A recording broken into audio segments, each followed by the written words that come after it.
Hey guys, welcome back to another video. So today I'll be teaching you how to draw a Japanese style Daruma doll. There's not much to say, let's just get straight into it, okay? To the overhead.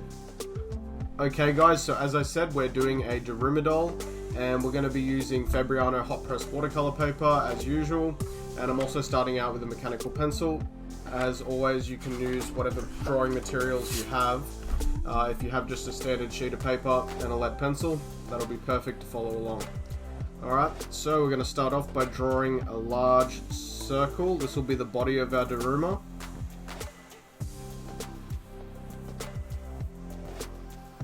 Just like that. And above it, we're going to draw a smaller circle. And then at the back of the circles, on the left hand side of the circle, sorry, we're just going to join them up with a curved line, just like that. Okay, now we're going to draw a line coming down through the middle of our first circle, following the contour as though it's a sphere, and from that line we're going to follow down and across the front of the second circle. This is to give us some sort of center line. Through the middle of this top circle, we're going to draw a line for our eyes, and we're just going to put two smaller circles on there that are going to give us a place for our eyes to sit. And now about halfway between this line and the bottom of our circle, we're going to draw another line for the nose, and we're going to draw a smaller circle where the nose should sit, and another little circle above that. So we're starting out all with shapes. This is how all drawings start out for me. I think it's the best way to do it. You basically lay out all your shapes and then you start adding in your lines and your details. Okay, from here we can start to add a little bit of the detail. So we're going to come in from above this circle, sharply down and back up. And same with the other eye. I'm going to go up like that. That's to create the eyebrows. And for the nose, we're just going to follow our circle around, add a little bump where our second circle starts.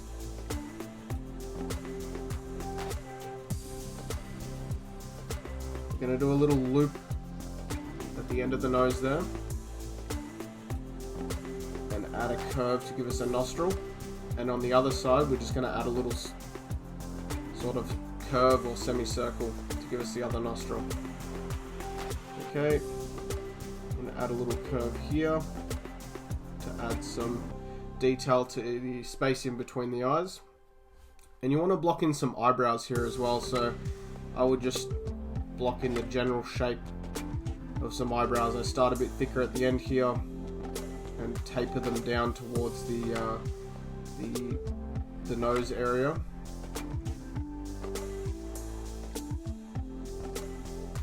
And you do the same on the other side. Now don't worry too much about the details of the eyebrows, we're just blocking in the general shapes right now, and we can add those details later on in the inking stage. In terms of the eyes, we're going to start at the back here, and they're angled this way. So we're going to come down, do a little loop at the end there, and back up into the eyebrow. So it should be sort of like a lemon shape, really. Okay, we're going to do that with the other eye as well, but of course you're not going to see this very end portion of the eye as it'll be hidden behind the nose. So you're going to come straight from behind the nose, down, and back up to give you the second eye shape.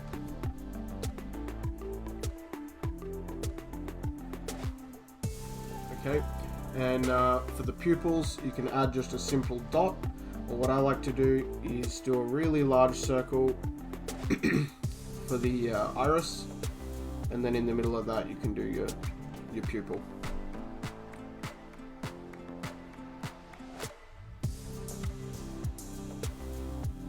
Now I'm giving him both eyes, depending on how you want to do this. Some people leave one eye blank. That's sort of the traditional way of drawing it, I think, is when the Daruma's only got one eye filled in. That's how the dolls come, and I think you're supposed to set some sort of goal or some sort of wish, and when it comes true, you color in that other eye. There's some sort of legend or myth around doing that, some sort of tradition. But I'm just going to do both of the pupils here today. And we're also going to block in the shape for the mustache. So coming in from under the nose, you can come out with a curved line and basically shape your mustache, okay? Now this is all style sort of stuff, so it depends how you want it to look. You can really do it any way you want. We're just blocking in the shapes, as I said earlier. Might curl that one a little bit, it was a little bit too straight.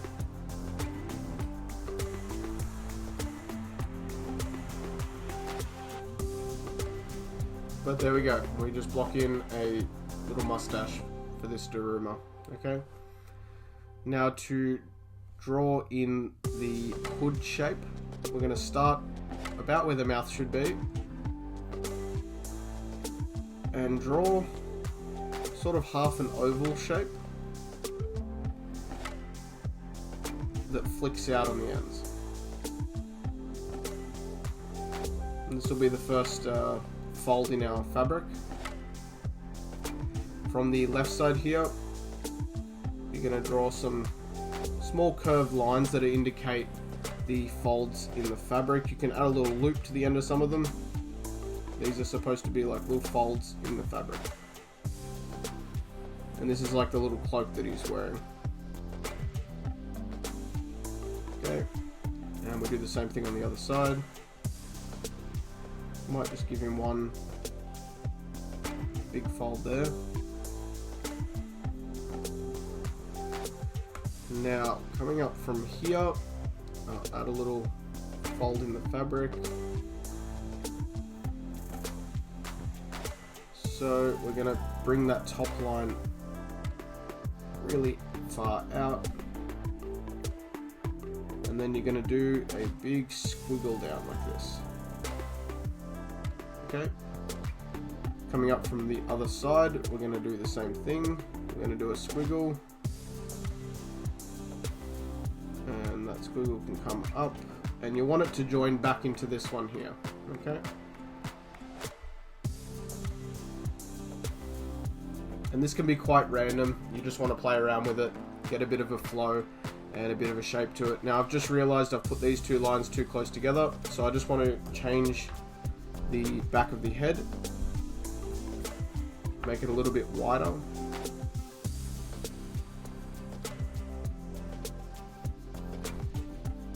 That's a bit better. And we're just going to come in now off the top of each of these curves and do a line coming back to this sort of center point.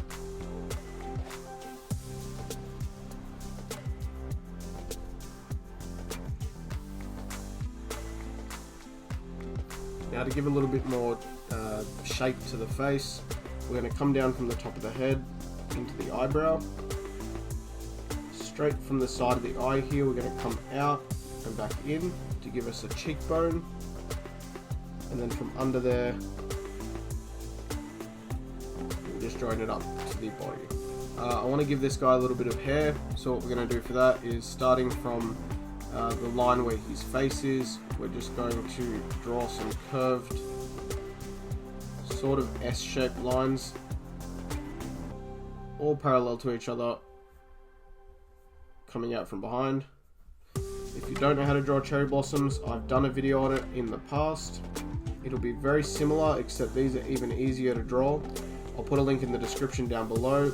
If you want to watch that video, you'll get a really good idea of how I draw cherry blossoms, but they're pretty straightforward, so I think that just by watching this you should be able to get a good idea of how I've drawn this.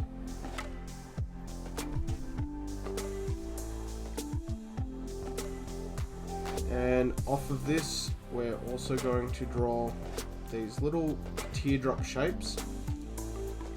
One there, and part of one on the right hand side. and these are usually painted at the bottom of the dolls. To complete the fabric, we're going to come around, add a few more folds, and again, these are really organic sort of shapes, so you can make them however you want.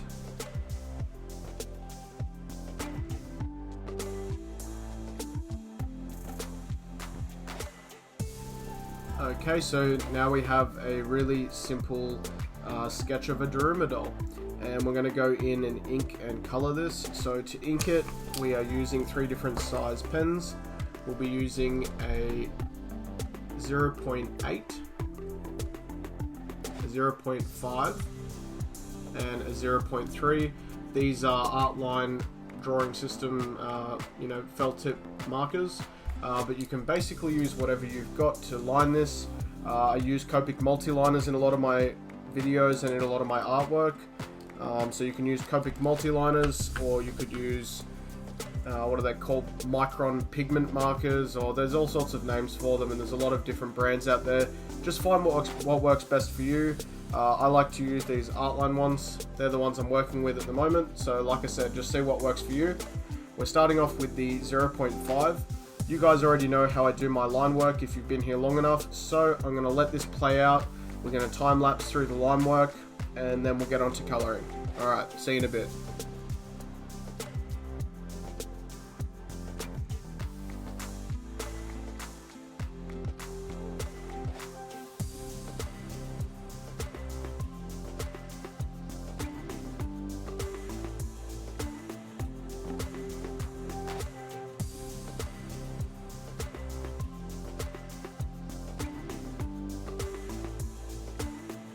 Okay guys, so we're going to start coloring now.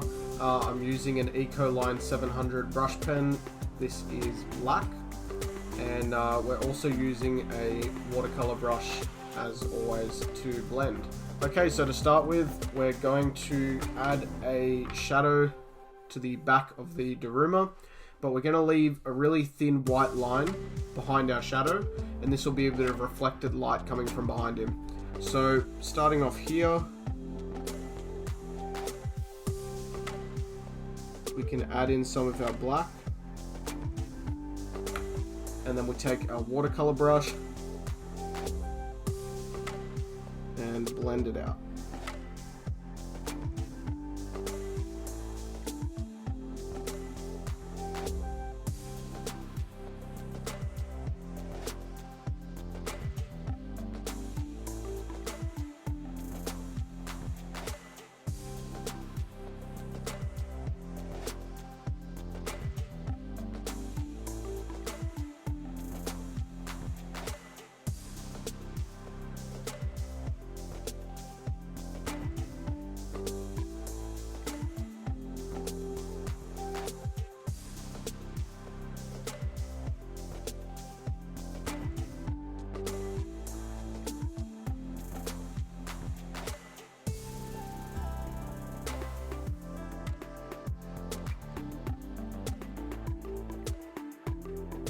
Okay guys, jumping into color, we're going to start off with the deep yellow, and we're going to do the inside of the flower. The little teardrops will be yellow, and the inside of the hood will also be yellow, and I might do some yellow in the eyes as well. So we've got quite a bit of yellow there. Fortunately, there's no shading for this part. These are all solid colors for the yellow. So we're going to come in. You could shade little bits if you wanted. Again, you can do whatever you like with this. It's all about your creativity and the way you want to do things. It's a stylistic approach. Certain colors I like to do as just solid colors, especially if there's going to be some heavy shading in other areas. These will really stand out if you do them solid. We'll finish off this cherry blossom first, so we're going to go into our carmine color, which is sort of a pink color. We are going to use the watercolor brush a little bit here, and I'll show you what we're going to do. So starting from the center of the flower, I'm going to draw a little circle like that, and then I'm going to go in from there and just blend the edges of that out to white.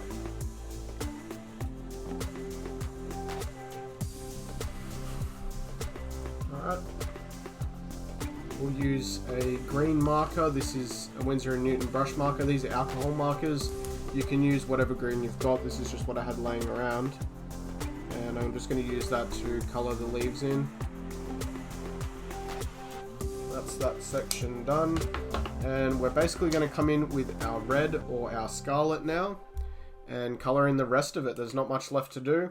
The face, you can do a skin tone or you can leave it as white and just add some shading to it. I'll probably use a couple of Copic markers to do some skin tones today. If you don't have them, like I said, you can shade it and just leave the highlights as white, or you can go in and use your skin tone markers or whatever you have, a pink marker or something to do the flesh tone of the face. We're going to go in and colour in the hood.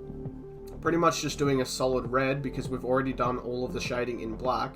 And anywhere you want to leave a highlight, you can use your brush pen to wash it out. And I'm just going to speed through this. There's not much for me to explain here, and you guys can just follow along. And I'll see you in the next part.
Thank you so much for watching, guys. I really hope you enjoyed this video and I hope you learned something from it.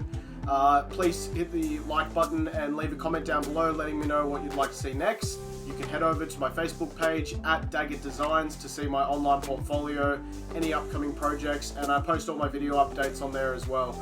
Like I said, if you enjoyed this and want to see more good content, just hit the subscribe button down below and I'll see you guys on the next video. Okay, bye.